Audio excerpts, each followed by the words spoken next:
Welcome back to the channel. This is Let's Talk Shop, and I'm your host, Old School. I have a very special guest, and I'm gonna lay the blue carpet out for him. Uh, he's a philanthropist.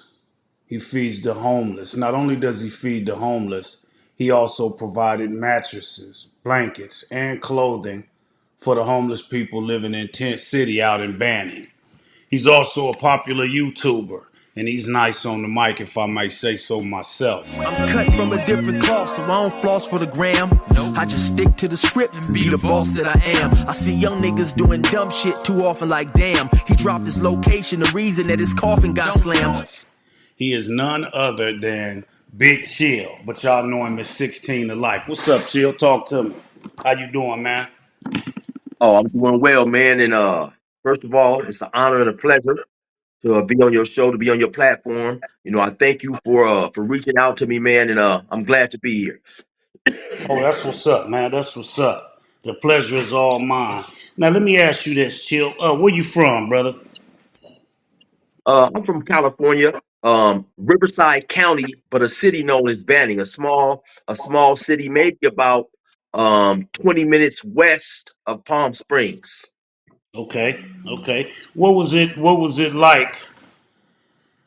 Now, you said Banning, right? Yes, uh-huh. What was it like growing up in the city of Banning? Oh, it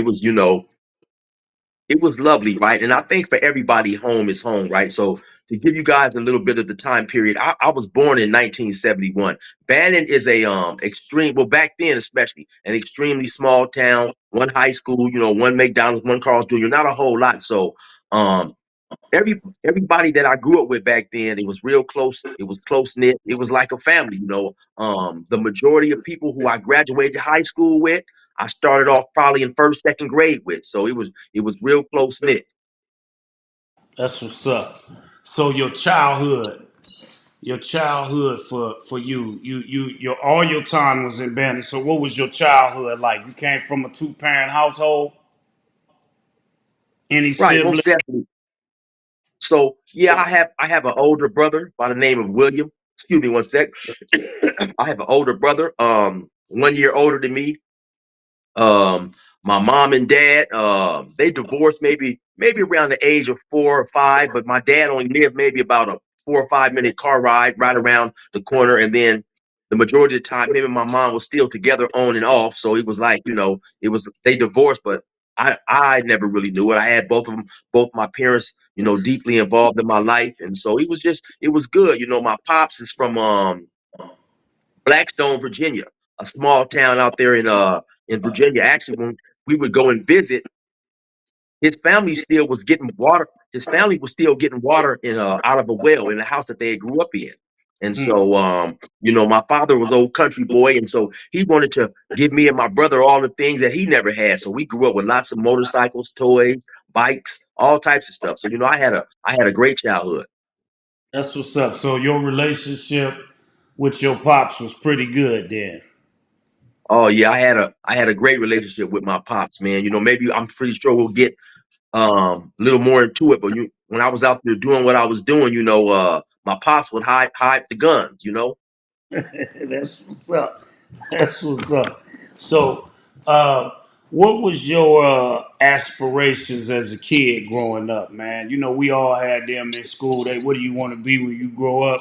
What was your aspirations, man? What did Chill want to be when he grew up? Well, keeping it 100, man, I don't really think I had many outside of being a professional basketball player like a lot of us have. Right, Um, right. unfortunately, though, my height and my skills didn't allow for that. So, as as I think back on it now, I don't really think I had a whole lot. Right, right, right. Now, hmm, how old were you when you jumped off the porch? I would probably say maybe about 14 years old, 13, 14 years old, somewhere around there. And with me, it wasn't like a thought out decision. It was just something that just gradually happened. One day we hanging out, and I started selling weed, and then it seemed like I looked up maybe a year or so later, my cousins and them they had started selling crack, and so it just something that I kind of gradually and unknowingly eased into. Now, in those years, that was when everybody pretty much was trying to have a sack. Now, did you when you start doing your thing, was it in and around the city of Bannon, or did you take your operation out of state like everybody else did? Well, initially, when I first started selling crack, I was probably about 15 years old. So 15, 16. So initially, it was right there in Bannon. And then eventually, I ended up going out of state. Right. And what state was that? I was in Billings, Montana. Billings, Montana. Now, I'm pretty sure Montana don't have too many people that look like me and you, man. That had to be a hell of a thing. What was it like serving in Billings, Montana? It was cool, right? And I was just talking to one of my partners who was out there he was out there also, a black dude. He was from Rockford, Illinois, ice cream, a pimp. And I was telling him, man, that was some of the best times, right? Because surprisingly enough, there were what I wouldn't necessarily say a lot of black people, but there were, especially with me coming from a small town, there was a lot. It was enough to feel comfortable.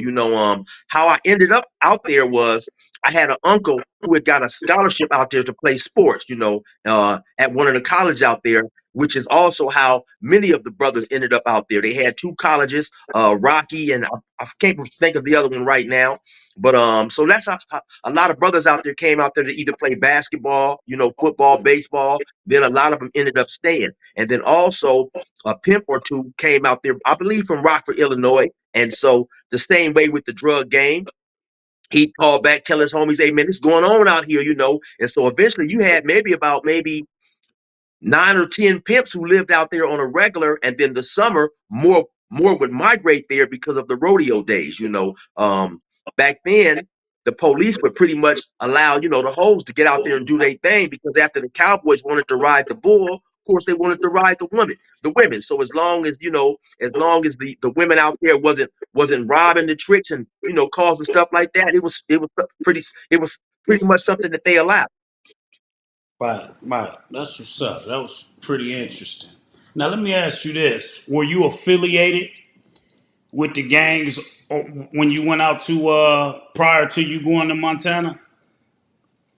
Oh yeah, most definitely. Probably about, I would say, around the age of, I mean, excuse me, probably about the year of '87, man. '87. I started banging. I was a Crip, and so by the time I got to Montana, yeah, I was deeply entrenched in the gang banging culture that swept over California. Right, right. Now, prior to the gang influence, did you have any positive influences outside of gangs? Oh, most definitely, 100%, man, and possibly like throughout the course of this interview, I'll reiterate this a couple of times when it calls for it. But growing up in a small community like Bannon, it was like almost everybody was either your brother or your father. Everybody was a teacher, and so there was plenty things that we learned just by watching, just by being in a group setting, being in a collective. Because, like I said, I went to the same high school, I went to the same church, so we would see these people continuously. And so, when we would go to church in the summer, it would be summertime. It would be summer school, uh, Bible school or whatever. So, we take trips to the park here and there. Of course, when it was a picnic or whatever, when it was time to carry, all the food or the ice chest or the sodas or whatever, everybody pitched in. So just watching the older people do things, of course, it trickled down to us. Hey, homie, if you can't grab that ice chest, grab those paper plates and stuff like that. So it was just a continuous learning moment growing up in Bannon. And then, like I said, my father was there, and so it was just I had uncles and cousins. So it was plenty of positive role models to learn from. Right, right, right. That's what's up. Now, what about now being from Banning? That's the IE. Um, it's the same politics because California is California. What was the relationship like with the blacks and Hispanics in the IE? Well, out there where I'm from, it was good. Like I said, small town. So we grew up we grew up knowing, the Mexicans and stuff. And back in our generation, as I believe many generations, there was really no problem between the blacks and the Mexicans. We had some of our homies would date some of them. From time to time, of course, just growing up, there's gonna be fist fights and stuff like that. But for the most part, there was no overall just constant ongoing problem. Now, so it never really was like a feud with the Mexicans and the blacks in the whole IE though, not just Banning, the whole Well, IE.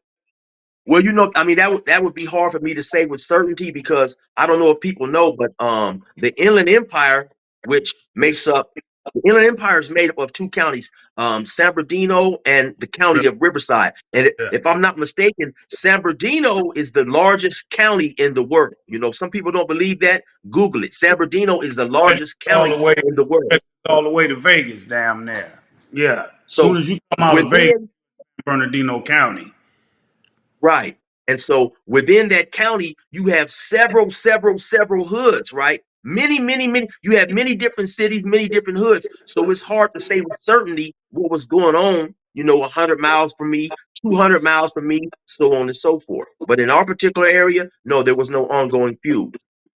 Right, right. Okay, that's cool. Now this might be a little bit controversial because I had an issue with this myself in my neighborhood. How do you feel about other races joining black gangs? Being that you served so much time in prison and you know the politics, how do you feel about other races joining black gangs? For me, that's an easy answer, man. I don't have a problem with it. You know what I'm saying? I don't know. How everybody else feels or the other races. But for the most part, of course, you're gonna have a little bit of prejudice in all races, right? But for the most part, I believe as a whole, man, blacks are loving, we're accepting, we're forgiving, and we grow up in areas around other minorities. I remember, to digress a little bit, I remember like maybe in 87, 88, you had a lot of Vietnamese or Laotians or people of Asian descent starting to come to different areas in California. And Right, eventually we embraced the Asians, once they started got to the point where they were speaking good English. And of course, sometimes we're a little leery of people just because we don't know. It's the unknown aspect. But eventually, we embraced the Asians, man. We didn't have a problem. We don't have a problem with Mexicans or whites. I got a white homie that's from my hood. And so, if you hanging out with us, man, we see you like one of us. right. And you're correct. We are the most accepting. We accept everybody. But is that to our detriment? Because we are not accepted by everybody. Do you agree or disagree with that? Well, I'm of the mindset of I disagree. And the reason why I say that is because, excuse me, I'm never gonna let the actions of another dictate the way I move because then it changes me. You know what I'm saying? If Right, I start to if I start to want to be tit for tat because this dude don't never do this or never do this, and then I start to act like that dude just because he's not giving the same energy, then I'm slowly allowing this dude to dictate my move. So I'm gonna continue to be me. You know what I'm saying? I'm gonna do what feels natural for me, regardless of how the next cat is moving. that's what's up. That's what's up. I respect that answer, man. Now, your channel is 16 to life, and that's Right. based upon your sentence. You were given a 16 to life sentence. Explain to us uh, about the events that led up to you being incarcerated for 24 years. Okay, so like I said, I was deeply entrenched. I was deeply entrenched in the gang banging culture. By that time, I was going out of state to Montana. Selling. I was selling weight. I had started selling, or purchasing keys of cocaine and getting them out to Montana. And so I happened to run out of drugs. On that particular day as well, my main chick found out about my side chick. So I said, you know what? I ain't sticking around for this stuff. I'm out of dope Right. too. I'm out of here. You know what I'm saying? So I hopped on the plane, come back to Cali, and just messed around and got caught up at a house party. I was approached by a Damu. He tried to fire on me. I whipped out the thing and started busting. Couple of people got shot. I go on the run. Now, a couple of days after I go on the run, these dudes who I get into it with, they go down to the police station and they tell. Now, one of these dudes was what we would call a super blood or a super crip. One of those dudes that just extra out, act like he the hardest dude in the world. Then, like I say, when things transpired, unfortunately, his brother got shot in the head. So he goes down there to the police department, makes And statements, he so got on and shot. so forth. Did he pass away from being shot in the head? No, he ended up surviving. He ended up having a lobotomy, but he survived. And Okay. so he was shot as well as two or three other people were shot. They got shot in the legs. So I go on the run. Me and my homie was accused of the shooting. Eventually, about 4 or 5 months into being on the run, my homie is apprehended. Um, Now my homie happened to be from IE from San Bernardino. He was a blood.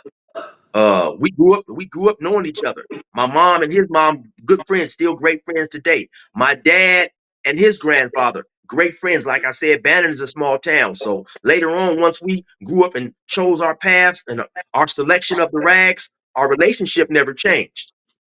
Matter of fact, he was the second homie that I took to Montana with me, right? And so he goes on the run. Now, he's a blood. So he had, especially for those who are not familiar with the gang, and I don't want to make this long, but for those who are not familiar with the gang banging culture, back in the early 80s, late 80s, 90s, all that, all the bloods were extremely close because it was not a whole lot of bloods. So they had a real tight unity among themselves. So by my homie being a blood and this dude being a blood from the LA area, they connected. They was cool or whatever. So Hmm. of course when this fight jump off, my homie, of course, he sides with me. You know what I'm saying? And so, like I say, things transpire. So actually me and him are accused of initially shooting. Once he is apprehended and I'm still on the run, they come to court, they say, no, man, he wasn't shooting, it was chill. This is all the bloods are saying this. So my homie, they dropped charges against him. Mm. Now when I'm on the run, actually, I send him some money. He comes out there to I'm at this time I'm in Aurora, Colorado. I send him a bus ticket. He come out there, bring some work out there to Aurora. We out there getting cracking, getting bread. And so uh like I said, eventually he's apprehended. They say no, he wasn't shooting. Chill was shooting. So um I'm still on the run. And so now uh with the knowledge of these dudes is telling, I'm like I said, I'm deeply caught up in my gang culture. I'm thinking, no witness, no case. And so by the time I'm apprehended, I'm also now charged with another murder of a witness. And so when I am apprehended, uh eventually I end up going to trial on the shooting at the party, and I'm found guilty of great bodily injury on the guy who was shot in the head, and I'm found guilty of premeditated attempted murder on the guy's brother who they say I was attempting to shoot. So for the guy that got shot in the head, I got 9 years. For the guy that they claimed that I was attempting to shoot and didn't even shoot, I got a life sentence. So I ended up with 9 years plus life. Now, like I said, while I was on the run, I was also charged with a murder of the guy who they claimed that I was attempting to shoot initially at the party. And Mm. so eventually, of course, I had some private lawyers and stuff, and eventually they end up offering me a deal. They'll drop the murder down to excuse me, they'll drop the murder down to voluntary manslaughter and give me 16 years. They'll run the 6 and the 9 together, but they wouldn't run it. They ran it bow legged with the life sentence. So essentially, instead of Right. 9 plus life, I ended up with 16 plus life. So I'd have to do serve the 16 first, and then I served the life sentence. And so that's how I ended up doing the 24 years. Okay. So somebody did end up dying behind that. Yes. Okay. Now, after that happened, after you start shooting, right? Because when we get into these rages, we do shit. Did you think, like, after you did it, was you like, damn, man, I'm gonna be through if they catch me? Did you have that feeling of your life was over with if you was to be caught, or were you so entrenched in the gang culture to where you was like, you know what, to hell with the consequences? Man, okay, so after the first shooting, of course I called and let my dad know what's going on. Bannon is a small town once again. So by the next day, he pretty much had all the information, or at least all the information that was floating around out there in the street.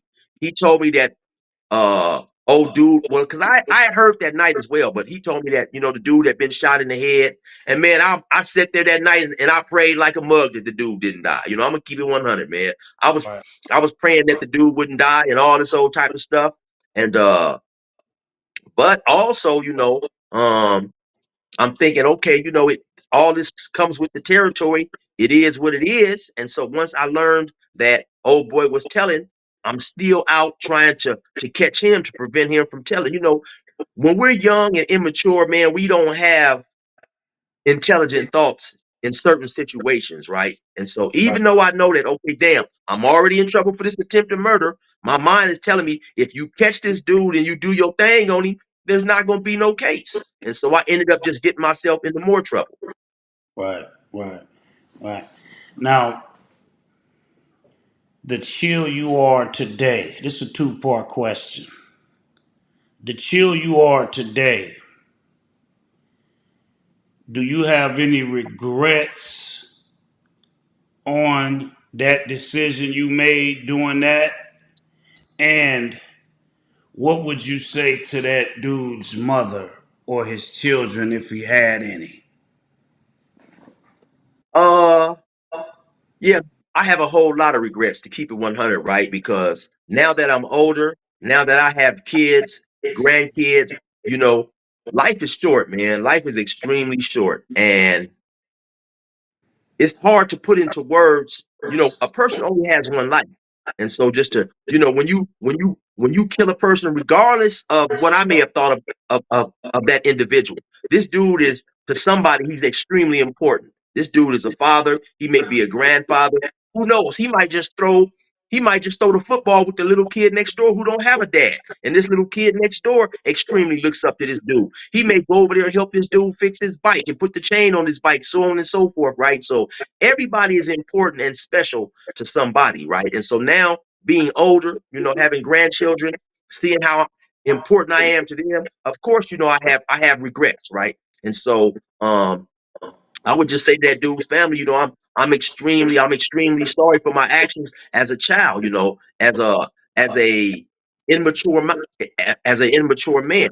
But I also would like to say this as well, when we as parents or whatever, older homies, older cousins, whatever, when we see our kids involved in this negative, in this gang banging lifestyle, we have to stop turning a blind eye and act like our kid is not out there doing nothing.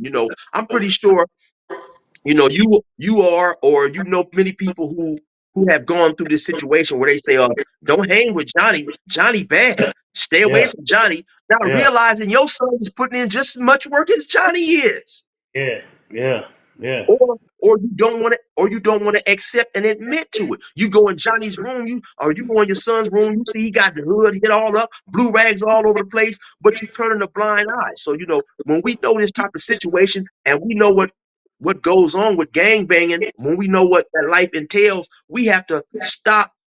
We have to with all our might try to prevent our loved ones from getting caught up in that lifestyle. right, right. And you know what? You're absolutely correct, because I would say you about a second generation. I would say second or third generation, right? Right. Now, uh, Myself too, man. I was influenced by gang culture. We all are in California. Not we all, but you know that's pretty much a part of our culture in California. That's just the way Right. it is. Um, I was sitting with Melvin Farmer, you know, Skull from A-Track Gangster. He one of the founders of A-Track Gangster, right? Right. And it was me, him, and Big Bob Career. They called him Hawk. He resting in peace now. He was one of the brothers that uh, was caught up in that Palladium killing with Judson Baycott. You know what put the spotlight on the Crips in 1972 when they took that kid Robert Ballou's leather jacket. We Right. was sitting at St. Andrews Park, me, Bob, and Melvin.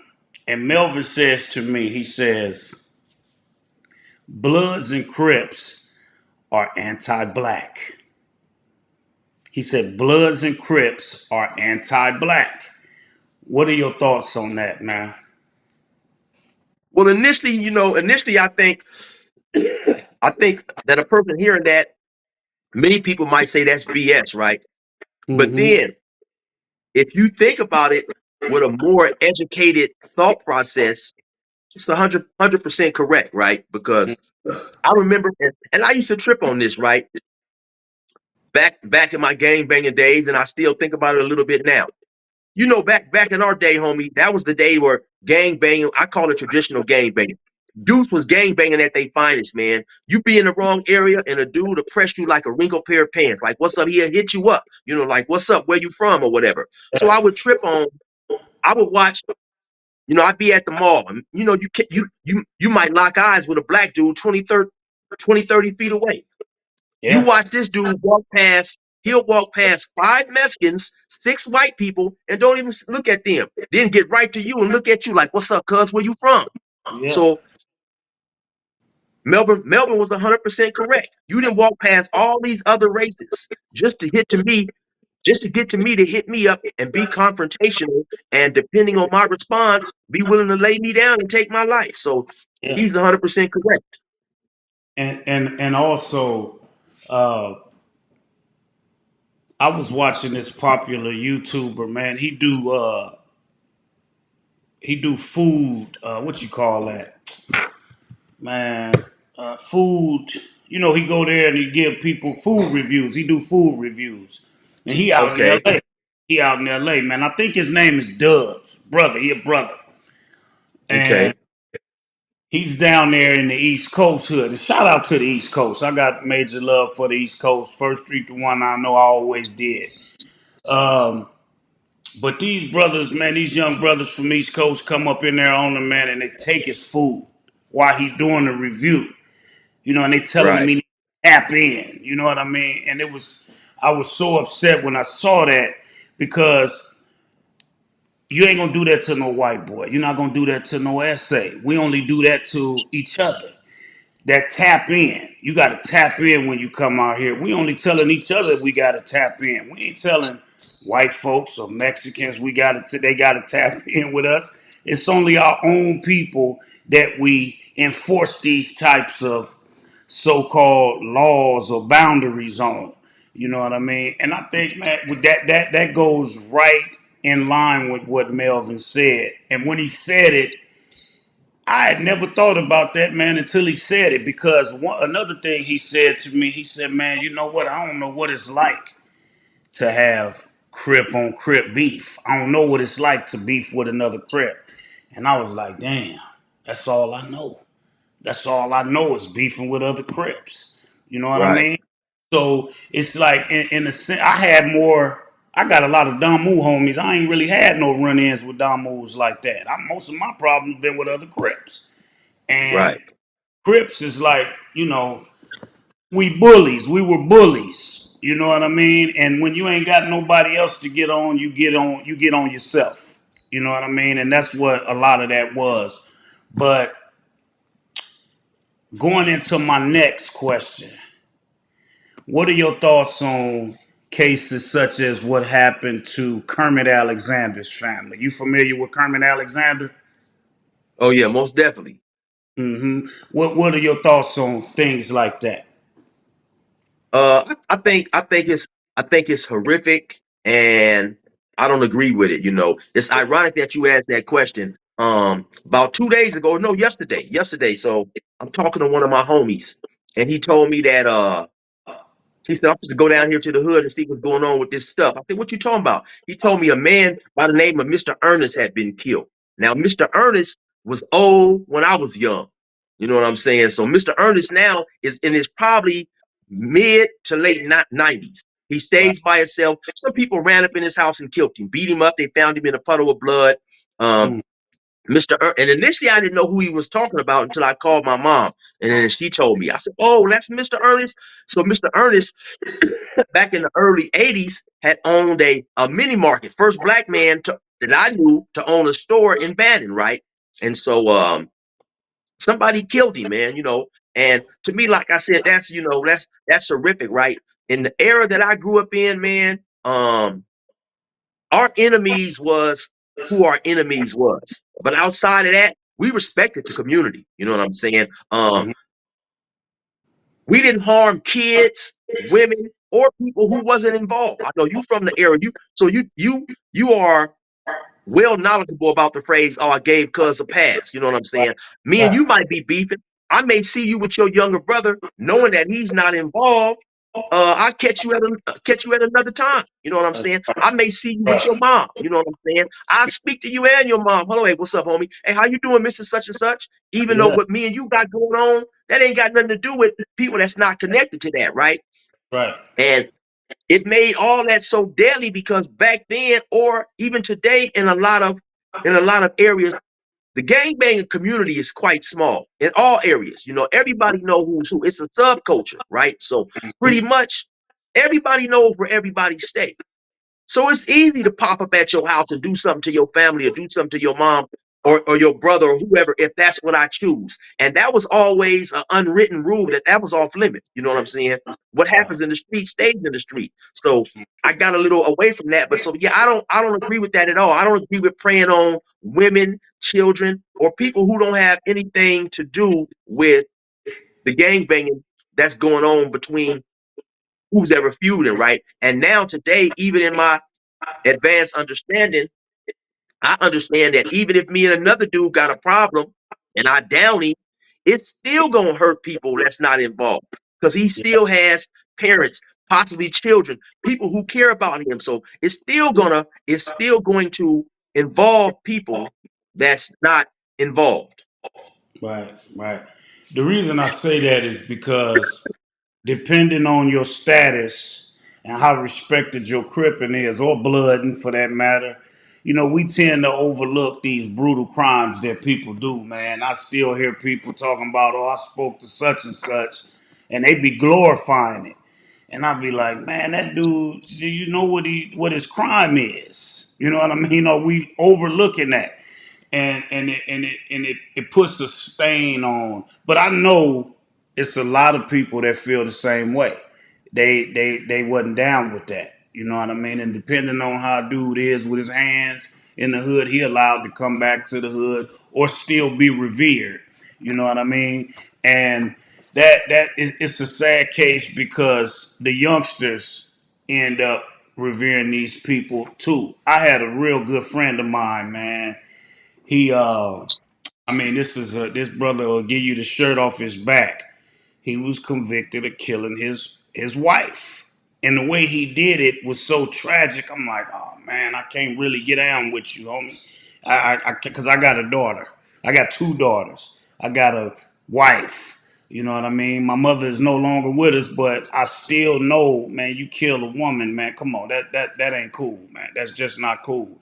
And the manner of what he did, the way he did it, it was all out of whack. You know what I mean? So, another thing, man, I wanted to touch on is You know what? Let me just say something. Let me just say something briefly, right? I and and I agree with you, right? And I believe that the reason a lot of brothers don't speak up on that, and as opposed to the Hispanic gangs, is clearly belief system, right? The Hispanics they push that strongly that these certain things are not going to be allowed, right? And like you said, you have a lot of brothers who don't agree with that, but sometimes stepping up and saying something that's not going to necessarily be a popular opinion, I believe is why a lot of brothers keep quiet, right? Right. When I was in prison, just me being who I was, I eventually, now, we don't have shot callers, but just by me being who I was in terms of myself, I'm not just go, even though I've always been a small dude, I'm not for the bullying type of stuff. And so I'm going to speak my mind. But I know in certain situations, as a car and a collective, a lot of dudes wouldn't speak their mind about things that they didn't want to get involved in. But just the fear of saying, oh man, that dude ain't with it, they would keep quiet. You Right. know what I'm saying? Because they didn't want to be ostracized as a buster or a hook. You know, so I believe that transfers to a lot of the crimes and stuff that happen. And people don't say nothing like you say. Man, me growing up, doing anything to a woman was considered extremely weak because everybody in the community, that's the homie's cousin, that's the homie's sister, that's the homie's aunt or whatever. So that was frowned upon, man. What in my in my opinion, what could a woman do to make me kill her, especially a woman that I called myself loving at one point? Right. Just walk Right. away. Right. Just walk Right. away, man. Now I'm gonna keep it 100. If I'm out there in the street and I'm minding my business, and some unknown stranger lady, she slapped me one time. I may accept that. I'm not just to accept you just slapping on me and all this and that. I'm just get up, get up. I'm just to put these lefts and rights on you because you obviously feel it's okay to hit a man. You know what I'm Right. saying? But now a Right. woman that I love, I'm not just to put my hands on a woman that I love. I'm just to just Nah. walk away. Okay, you think it's cool to hit me? I'm gonna get on like I've been shit on. You know what I'm saying? So it's just I guess it's different, man. But every time I do hear of a man killing a woman, like you say, man, I just puts a bad taste in my mouth. Yeah, and kids too. Because with that Kermit Alexander, Most man, definitely. 6-year-old and the 12-year-old kid, 26-year-old young woman, 59-year-old woman. I mean, it's terrible. To put a gun to these people like that, man, I don't see how a person is able to even walk the yard with crimes like that, Yeah. man. But uh, to piggyback off what you just said about the Hispanics pushing their line. Now, do you think they push a colder line than we do in prison? Most definitely, right? I definitely think they push a colder line, but I think they also push a more treacherous and unfair line. You have a lot of dudes come on my page and say, well, there's not a lot of blacks on SNY because you guys don't push as hard as us being the Hispanics. And I will agree to that, right, to a certain extent. But just because the line that you guys are pushing among yourselves is harder, it doesn't necessarily mean it's unfair. They have a lot of things, in my opinion, that's unfair. You know what I'm saying? It's a Mhm. lot of treachery that goes on, because for for the most part, a lot of that is greed. The person who gets in power just wants more and more and more. So harder doesn't always necessarily mean fairer. hmm Now, I look at a lot of channels, man, and it seemed like the brothers be tiptoeing around what really goes on when it comes to wars with the Hispanics in prison. Like when you hear the Hispanics, you'll think they come out on top, winning in every war in prison. But when the brothers speak on it, the brothers want to talk about how they got down with each other. They don't never talk about what they doing with the Hispanics. Give me your take, man, on what your experiences when you, because I'm 24 years. I'm pretty sure you've been in some riots, man. How do the brothers behave, and how do the Hispanics behave? Was everybody winning? Was they losing? What was going on? Well, so when I got to the pen, I got to the pen in 1996, right? So when I hit the pen. The older dudes in the prison was either second or first generation, right? And so those were some strong brothers, man. Those dudes was not going for nothing. So I say that to say because, like you say, you hear on YouTube that a lot of people will say the Mexicans was running over the blacks. I never seen it. You know what I'm saying? I will also say that I have never been in a riot with the Mexicans, which is extremely rare for the amount of time that I've done, right? But I can also say that because, in my opinion, when we was on these yards, there was an equal and mutual respect. While the Mexicans are more united in certain circumstances, they definitely knew the blacks were no pushover, right? And so, with that also being said, I think that the brothers we know, of course, and especially the Crips, are less structured, and so that that not being as structured is definitely a detriment in the time of war because with the Southern Hispanics when they get the call, hey, mount up, it's time to mount up. You know what I'm saying? And so when I first got to the pen, now I've been in several standoffs with the Mexicans, and the brothers mounted up and they was united when I first got to the pen. Later on, around I remember a time in 2012 or 13 in North Term there was an issue. We got into it with the blacks got into it with the whites, and you got 15 brothers over here, the Bay Area. You got maybe 20 dudes from Compton over here. You may have 15 from neighborhood over there. So if we were to get attacked, we were so divided at that point in time, it wouldn't have been a strong response in the required areas, right? So, and I will say that in a lot of situations, and I didn't understand this, you have dudes on the streets out there gang banging, or at least claiming they were gang banging, willing to shoot and kill, but they come to prison and a majority of them was scared to pick up a knife. And I didn't understand that. And so, in my experience later on in due time, it did seem that you would have more brothers who was willing to go to war with each other instead of going to war with the Mexicans. When it was time to go to war with the Mexicans, you did have some who wanted to capitulate and break it down and make excuses of why we shouldn't and why we shouldn't. But you're so quick to hop on another brother. So I did see both. I did see both sides. But like I said, when I first hit the pen, I was around some strong brothers, and they wasn't going for nothing. You know what I'm saying? Right.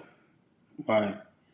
Now, yeah, and that's a good thing. Now, for your 24 years, were you ever incarcerated with any celebrities? Yeah, I was, or at least you could say, YouTube famous. I did some time with Big U. I did some time with J.O. Felony. I did some time with Trey D. I did, a lot of time with some of those dudes in the Monster Cody book. I did some time with a dude who was in the Charles Manson gang.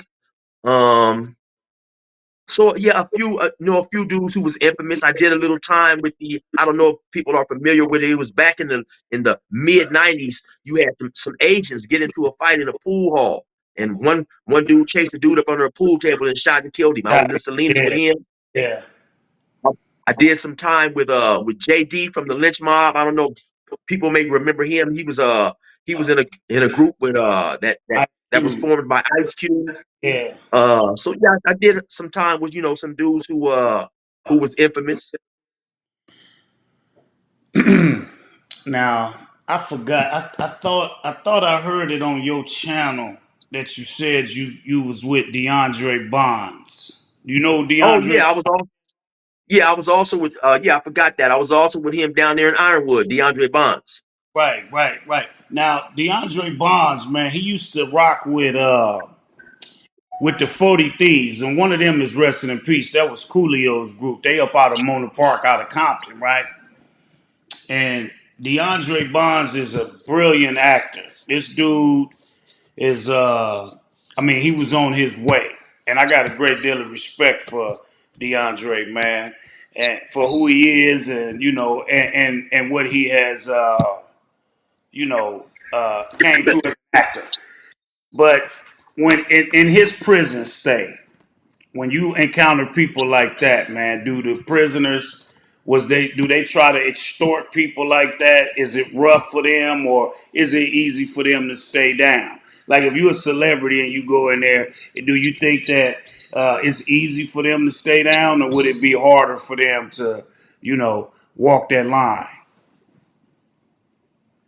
Uh, when something just popped on my phone.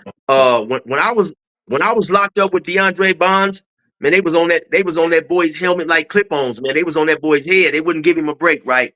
And honestly, I thought that was unfortunate, right? I thought that due to the accomplishments that he made in life, he Right. should have been celebrated and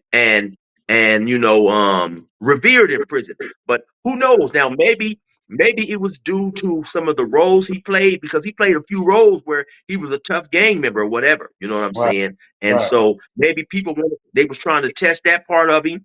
And then he's actually in person, he's not necessarily a big dude. And then also, being locked up in county jail or in prison, it's a predatory type place. People get preyed upon for financial reasons or whatever. And I'm pretty sure a lot of that had went into play when dudes was trying to press up on him and see if he had money or whatever, right?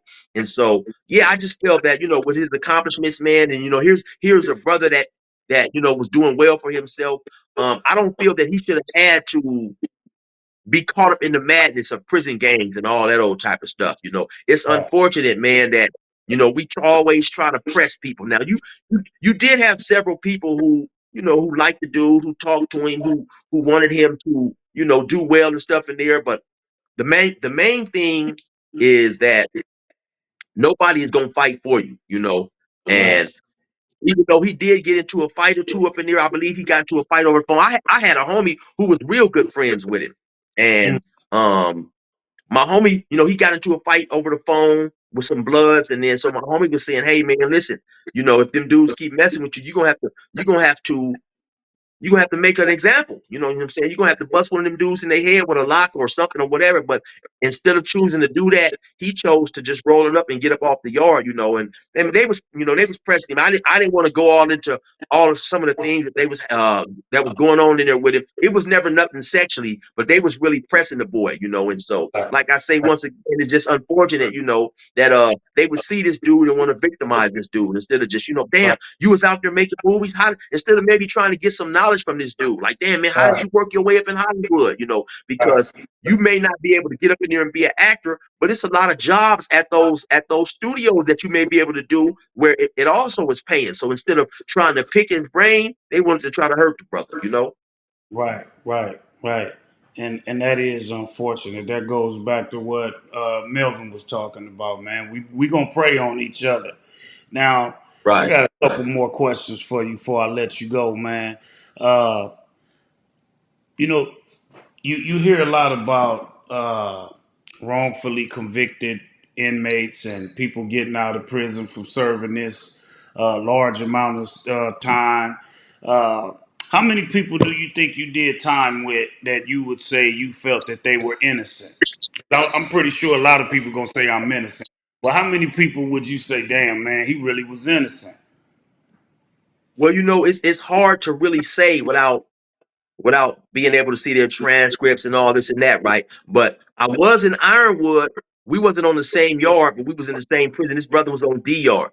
He was released from a rape that he was charged with, and he had done about 8 9 years when DNA, because he had got locked up right before DNA became a scientific a scientific way of clearing people for their freedom, right? And so he done about 9 years. He was freed. Then I was in the county jail with a dude that got locked up. He was charged with rape as well. When he got locked up, the rapes continued. They continued because, and so eventually he was freed. Then I was locked up with two other dudes who said that they was, one dude said that he had got caught up in a robbery. His brother and a friend went and hit the lick. And when they got their license plate because they did the lick in his mom's car. And so they just said it was two dark-skinned dudes. And so when they came to his house, he ended up unfortunately being caught up in a situation with his brother. And he said, "Man, I just took a deal because they was trying to give my brother a light sentence." And so I ran across a couple of dudes, right, who who were, who claimed they were innocent. And so, but it's hard to really know unless you just. Now, did you lose anybody while you were in prison? Oh yeah, my father passed away in 2003. Man, now, how did you deal with that?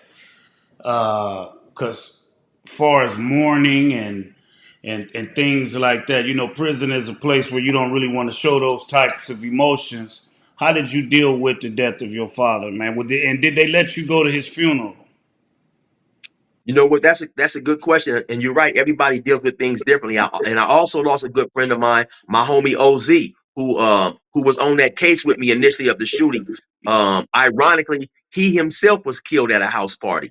But And so for me, I dealt with things by not thinking of them. Everybody deals with things differently, right? So I never forget when my father passed away. I was in Ironwood. I was on Sea Yard. I was outside working out. They called me, hey, report to the program office. When they call you to the program office, it's only for a few things. Either you didn't got a disciplinary write up and you're going to get it adjudicated, or 9 times out of 10, it's some bad news. So Mm. I knew I hadn't been in any trouble, so I'm thinking like, damn, man, what the heck is this, So they called me over there. When I get in there, they got the chaplain up in there, and and a lieutenant. He's the chaplain trying to go through his little religious spiel. I say, hey, man, just tell me, man, I don't want to hear all that. Just tell me. So he told me my father had passed away, So um, they let me make a call. I called. I talked to my mom. Of course, she was extremely upset, crying and stuff. And so when I came about the office, I just went right back to the weight pal and just continued to work out or whatever. One of my homies, he came over there. He said, "Hey, chill. What happened, man? Why did call you over there?" I told him. I said, "Homie, don't tell nobody, because I don't want everybody or even people coming up to me saying, 'Hey, chill. I'm sorry to hear that.' Reminding me of a situation that I can't control. And so but no, of course not. They didn't let me go to the funeral. I had a life sentence, and wasn't none of that. So I remember a time when my homie got stabbed and died. His brother happened to be also in Ironwood. This is like 9091. Ronnie got killed in 9091. His brother, who was at the funeral, his brother who was locked up in Ironwood, he was allowed to come to the funeral. He only had like a year or two, and then see, back then you could find a CO. If he was willing to bring you, they would bring you. Now in my day though, now you have to pay for the overtime. Even if you don't have life, you have to pay for the overtime, you have to pay for the transportation. It's an extreme large amount of money for those who are eligible. And so it just, for most people, it's not a doable event. Right, right. Now, another thing people never talk about, man, is old people dying in prison. They never really show you the elderly in prison, those that's been in there all their life damn near and they die. I'm pretty sure you've actually seen some people that you have grown attached to being incarcerated and they passed away. Talk to me about that. What's that like, being on a tier with somebody, or maybe even a celly with somebody that happens to pass away, thinking they gonna get out, and you watch them, just like kind of like Martin and Eddie Murphy in life. They thinking they gonna get out, and they end up dying in there. Oh man, it's a sad situation, right? And that reminds me of a friend I had. He had done about 34, 35 years, right? And he ended up paroling, right? So I would say, "Hey, homie, what's up? What's going on?" He say, "Trying not to die in the penitentiary. Trying not to die in the penitentiary." And so it's a sad situation. At one point in time, I was working in the hospital. And I seen several dudes pass away who I had relationships with on the yard. And it's sad, man, because for the most part, the nurses up in there, they didn't care. And I remember I had a buddy by the name of Shoes. Me and Shoes used to play tennis at CMC East. And so every now and then he would go back and forth to the hospital for his back or whatever. And so now when I'm working up in there, he came in there a time or two. He'd stay a week or two and then go back. On this last particular time, he came up in there, and whatever ailments that he had, it just got worse, man. And he was in there hallucinating and asking he wanted me to bring him some ice cream or something. And on that particular day, we didn't have ice cream, and they had a lot of Filipino nurses up in there, and it was very uncaring. And so the Mm. Filipino nurse, she said, "Oh, don't worry, he don't know what he's talking about." So I'm over there trying to see what he's saying, because he's calling me, "Chill, come here, man, chill." And she said, "Oh, just come along, just come along." I said, "Hey, listen, this is my friend. You may not care. I know this dude personally." I said, "Beat it," and I got on her helmet real tough, because I got life. I don't care about the damn nurses and the guards up in here. And like I said, this is my friend. I'm not gonna just Right, ignore this dude. And right, so it's a sad situation, man. It's a sad situation to go to prison and pass away. And then I had an extremely good friend up in there, man, who went to prison and he passed away. Luckily for me, I was out. I was able to go to his funeral. I spoke at his funeral, and it was just, it was sad, man. He passed away relatively young. He was only like 51, somewhere around there, and it just to do all this time in prison, man, and not knowing that you're never gonna get out, you're gonna end up passing away. So it's sad, man. Right, right. Now, let's talk about the good things you did upon your release. You started doing food drives, you were feeding the homeless, you were giving out mattresses. We gonna feed the homeless, man. We just came down here and brought some mattresses and stuff to them. Uh, what was the inspiration behind those philanthropic events? Well, honestly, man, it's just that, first and foremost, for me, put all that time in prison, um, and to tie this into what we was talking about a little bit, I'm from a small town, man. So when I go to jail, it's not gonna be it's not gonna be for me like it would be for you or somebody from Long Beach or from the Rolling neighborhood car. Whatever prison you hit, you're gonna have homies on that line because you're from a bigger city. Right, I may go 6, 7, 8 years before I hit a line that there's somebody there that I grew up with. And right. so it made me miss my city even more, and it made me also appreciate the friendships and the relationships that I had growing up. Like I said, growing up, it was an extremely small city, and the black population was even smaller. And so, man, I missed Bannon when I was locked up. So when I got out, one of the first things I noticed everywhere was the increase in homeless population. And Mm, so, of course, when I go to Bannon and I see that they got a whole homeless encampment, I'm like, damn, this is crazy. And of course, inside of that encampment, it's people who I grew up with, people who I knew, people whose sons I knew. One of my homies, man, we used to be out there with the business doing the thing. You know what I'm saying?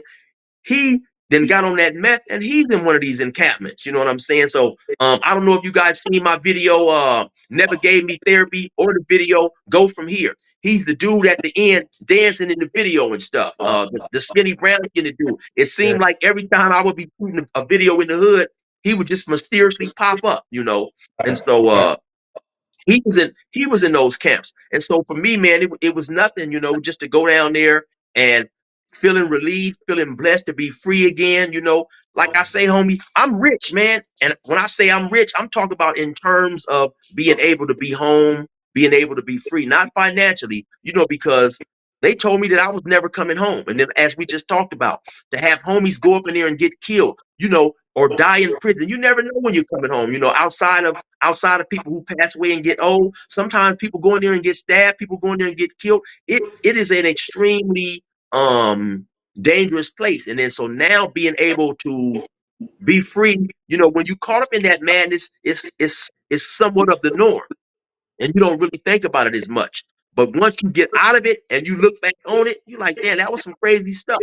So once again, to come back to Bandon, to see people who I grew up with being homeless and stuff, it just felt like, you know, it just felt like natural to go out there and try to help somewhat. And then, like I said, by growing up in that small community, most of us have been taught to, hey man, you see these dudes every single day, share. So we grew up sharing. So that was what inspired me to go down there and just to help out, as much as I can, man. And then to keep it real, a pizza from whatever that place is, what the things cost, $5, $6, $6, Mhm. $7. You can go down there and you can go down there and get 10, 15 pieces for nothing, man. Same type of money a dude to go and blow on a pair of Air Jordans or whatever. Right, So that was the inspiration behind all that. right. That's amazing, man, and that's much respected. But check this out, man. I ain't gonna hold you chill. I want to thank you for spending your time with me, man, and I appreciate you for blessing my platform with your message. And I wish you the best of luck with your music and your YouTube channel, man, because you definitely got a gift of storytelling and capturing the attention of many, such as myself. Um, and that shows as your channel continues to grow. So keep putting in that work, homeboy. Now, before I let you go, man, tell the people where they can find you, man. Give them all your information, Cash App, and all of that. Most definitely. So you can find me. On YouTube under 16 Delight. That's duh. Like I'm one so it's 16DALIFE. I'm also on Instagram, but not as much under the same name. 16 Delight is all one word, no underscores or none of that stuff. Um, and then my Cash App is dollar sign, of course, chill the 700, the number 700. And yeah, just check me out, man. I rap, I got some good music. I know a lot of times people will hear an older dude talking about he rapping. Oh, I don't want to listen to that dude. I'm telling you, man, go check me out. You're gonna be impressed. My music is fire. If I do say so myself, I'll be dropping some new music soon. I got a song called Never Gave Me Therapy. It's on all major streaming sites. You also can go to my YouTube playlist under gas stations. You'll look at and see that I have several songs there. And so yeah, I'm just out here just making the best of being free. And I appreciate you, man, for having me on your platform. Like I said, I had a life sentence, and so to have anybody interested in anything that I have to say when I didn't even know if I would be free 6, 7 years ago, to me it's nice, man. So I appreciate you for having me on, man, and much success to you and your page as well. Sometimes there's so much depth and pain where I'm from.